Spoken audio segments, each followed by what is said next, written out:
Теміртау қаласының Жаңа аллея маңындағы көше тұрғындары 2 жылдан бері газға қол жеткізе алмай отыр. Оның себебін тілшіміз Сейтқали Исатайұлы анықтап көрді.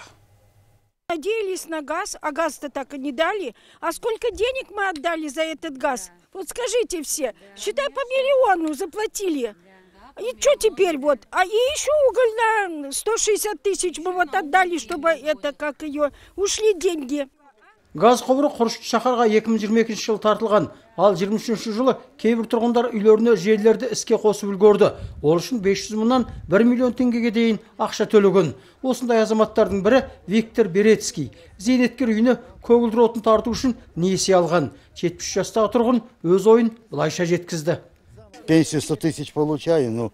Мен 100 мың теңге зейнетақы аламын. Газ тарту үшін 600 мың теңге ақша алдым. Маған несие алуға тура келді. Қазір оны төлеп жатырмын. Әлі газ келген жоқ. Коммуналдық қызметтерге және көмірге ақша төлеуім керек.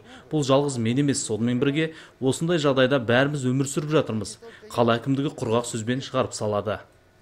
Теміртау қаласының құрылыс бөлімінің жетекшісі газды қосу бойынша төлем жасаған тұрғындар міндетті түрде көгілдір отынға қосылатынын жеткізді. Дегенмен біраз күтуге тура келеді.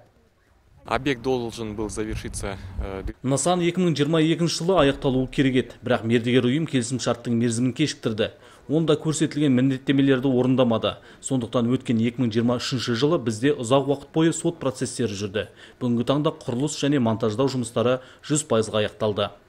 Қазір газды толықтай іске қосу бойынша жұмыстар жүруде. Здесь у нас также задействовано.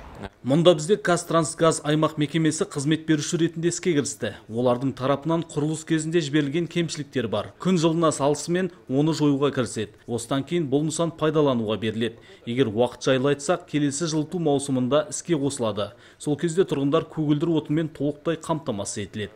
Жергілікті билік өкілдері тұрғындарға осы жылы газ іске қосылады деп уәде берді. Жалпы металлургтер қаласы бойынша 1600-ден астам абонент газға қол жеткізе алады.